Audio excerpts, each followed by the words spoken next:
Good day and welcome back to Elementary 72 Gaming.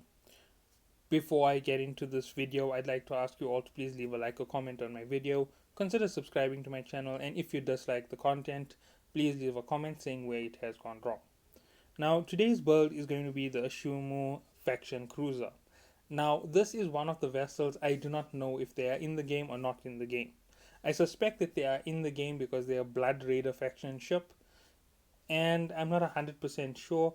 I do know that Blood Raiders do appear in certain null sects, but I've never seen a dead space, so it most probably does exist, but there is a chance that it doesn't exist as well. Now I'm just going to go over a few basics. It is a laser vessel, and it is a debuff ship. So most of its statistics and abilities run in the debuff region. Sorry. So here is the breakdown on the ship. One drone, five high slots. That's five weapons and four mid slots. Now, mid slot has four on this vessel. I'll go into it a little bit in detail later. It has four low slots, three weapon rigs, and three engineering rigs. Now, that's basically the rundown of the slots that you have on the vessel. Now, there is something that I'm going to be doing slightly different. I have my calculator ready for the power grid on this vessel.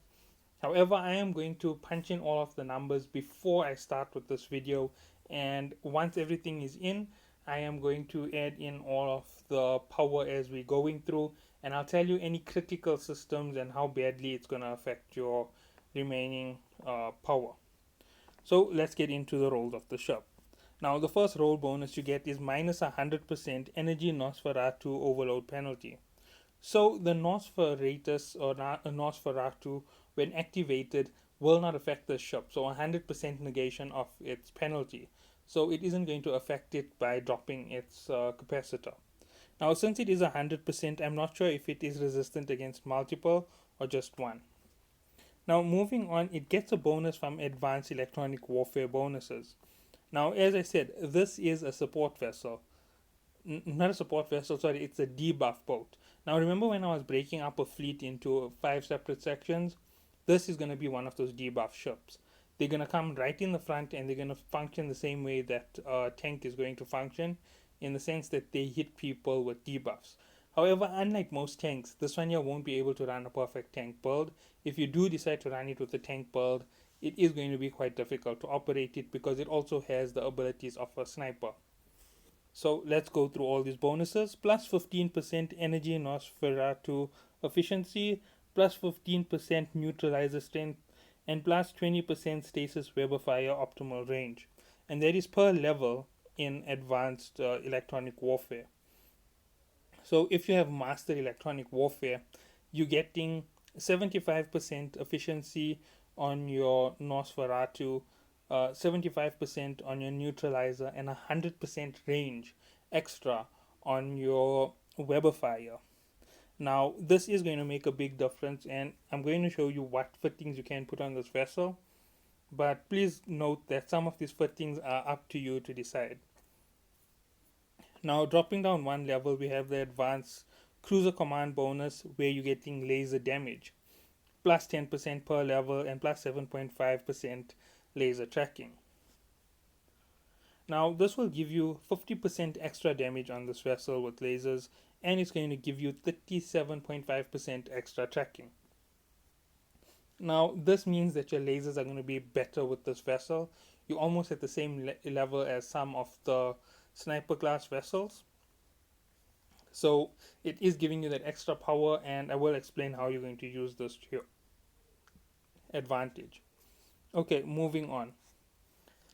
Now let's look at the basic info. Overall defense is 21,000. It's on the higher level. It has 231 meters per second. As its speed, it is very slow compared to the other faction ships. 3 AU warp speed, 1162 megawatt power grid, and 4800 gigajoules of capacitor. It has a 860 cubic meter cargo hold. Now I'm just going to open the stats quickly. This is an armor boat, but you're going to notice that my fittings will not affect the armor much. Okay, so I did open that, I did show it. And let's get into the next part of it. All those other settings are quite similar, they're exactly the same like other cruisers. At this point, I don't really see a reason in explaining it too far, so let's get into the whole build. So, as I said, we're starting off with 1162 megawatts of power. Remember that if you have advanced engineering, you're adding plus 40%, which is basically, let me just do this here, 162 times 40 divided by 100, and that will give me exactly what I'm adding. And there I go, 1626.8 megawatts, and add an additional 10%, open bracket. I'm not sure how to do this. It's been long.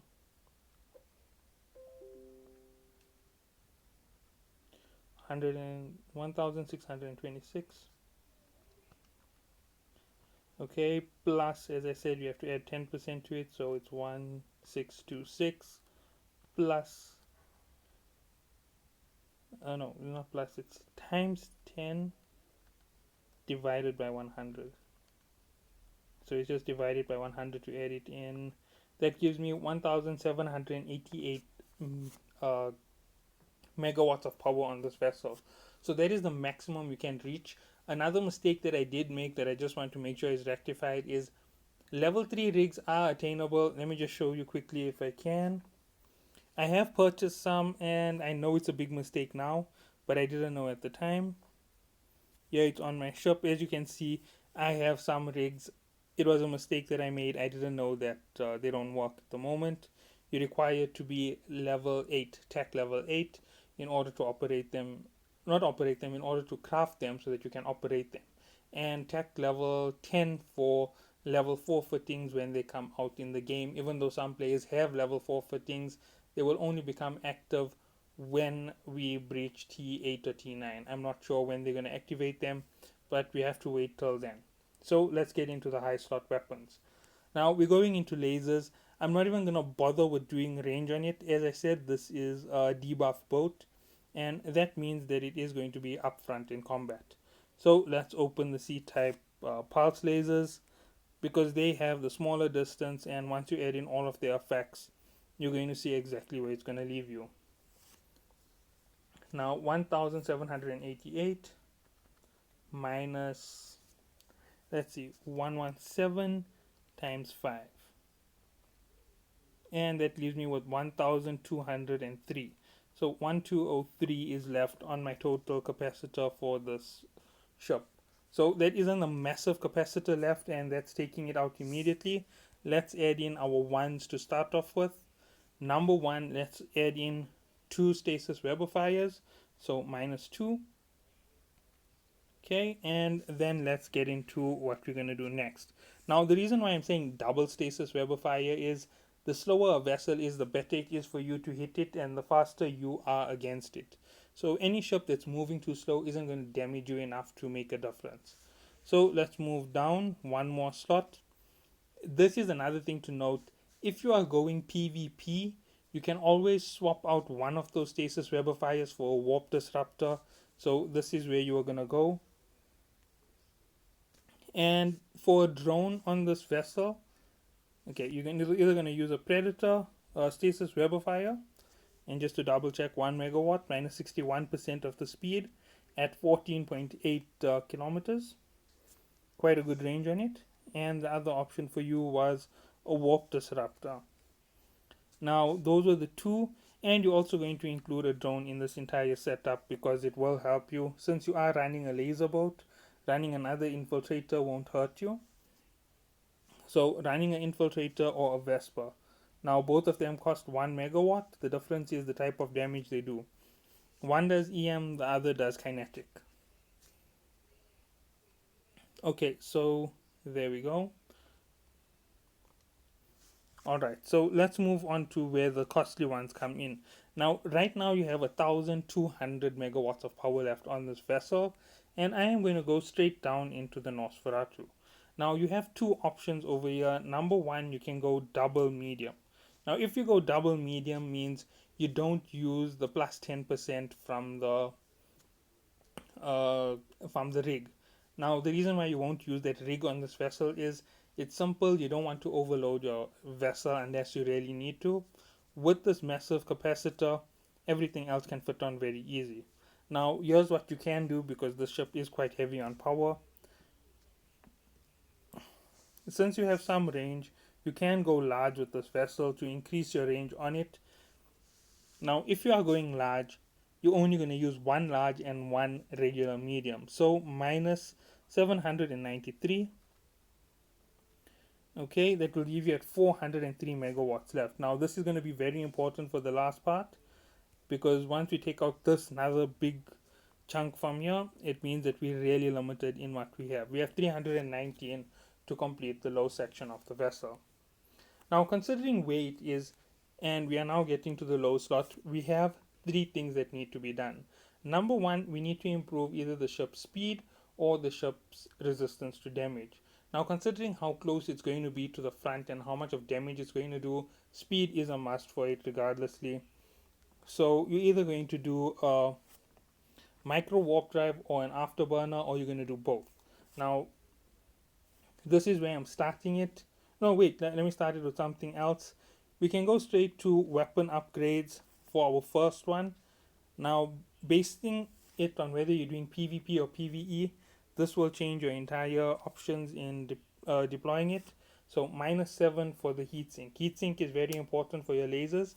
It speeds up its firing time, and this is going to help you with doing extra damage as well. So, the more damage you're outputting, the better for you.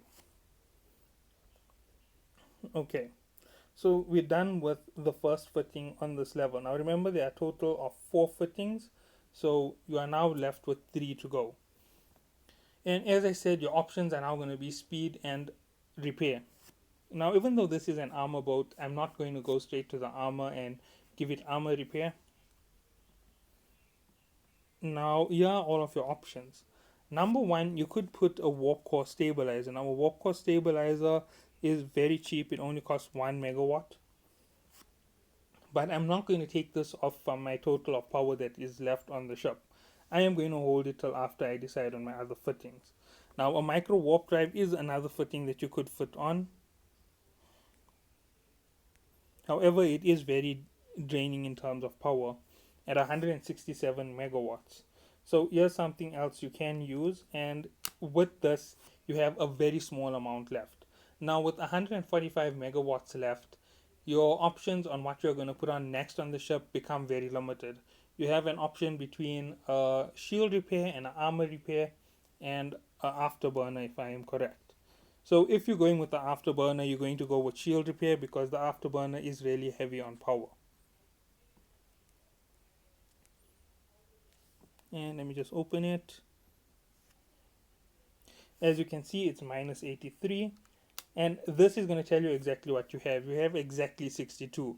So if you went with the option of more speed on this vessel, the next thing for you to do is go straight up into the shield repair, and you're going to put on a shield repair. So shield booster, medium, max level, that's minus 55, and you are just about at the edge of your capacitor. Now, there is no way to put on an armor repair if you are going with this setup at the moment, because you'd have to have expert level engineering, and expert level engineering is quite expensive. To get into it, you're going to have to open out the engineering tabs expert, which is 35 million to start with. So considering that we took out the 55 and you were left with just 7 megawatts, it's impossible to do the 111 for the armor repair. But if you went the route of armor repair and shield repair, you are going to go the route of deploying a warp core stabilizer. Now, I did go to the warp core stabilizer in the previous setup when I was talking about it. So it was heatsink and 2 thrusters with the shield booster. And your other option would have been heatsink, warp core stabilizer. So you're going to negate being disrupted, a shield repair, and an armor repair.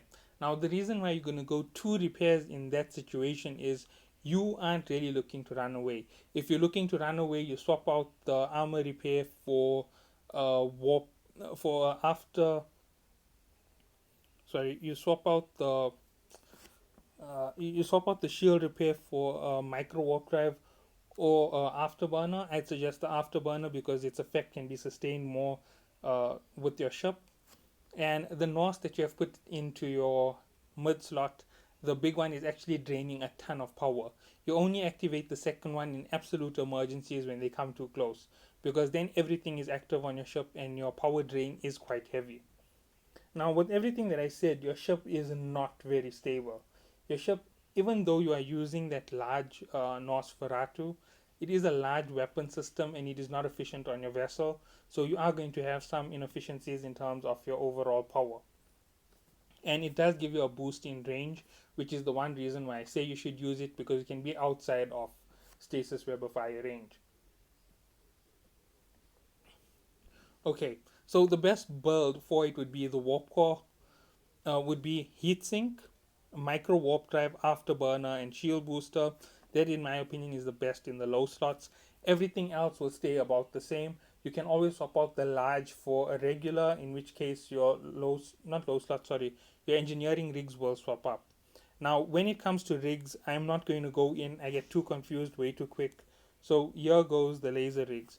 You're going to increase your damage. So plus 15% damage to start off.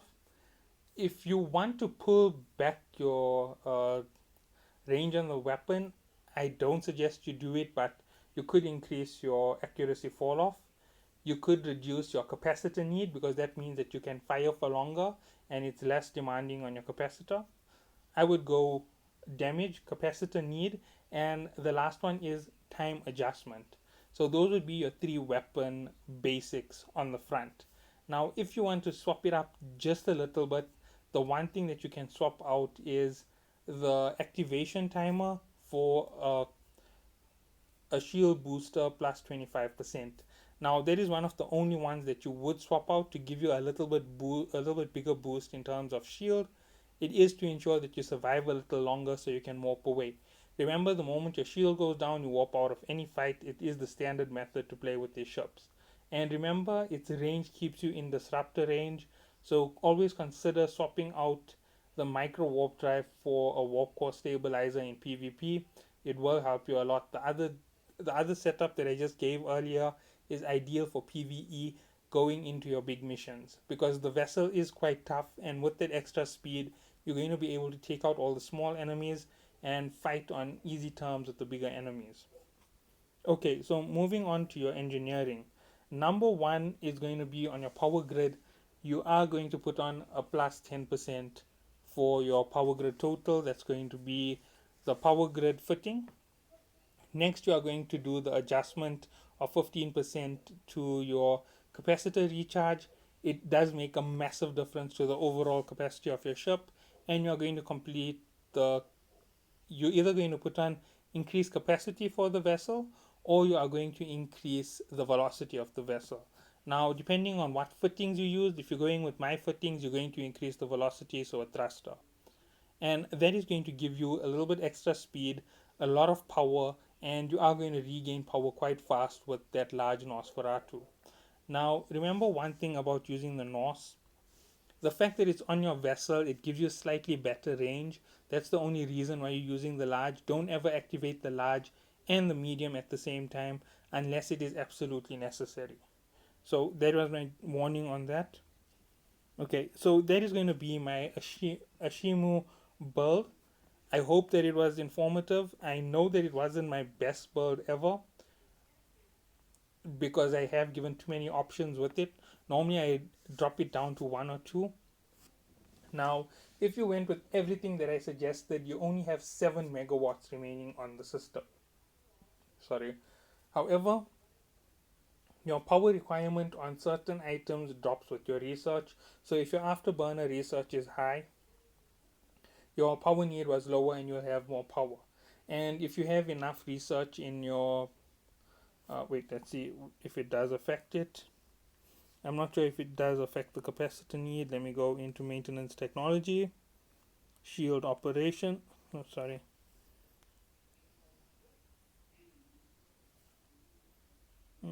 Capacitor need is adjusted, not power need. So no, it's not going to really affect it.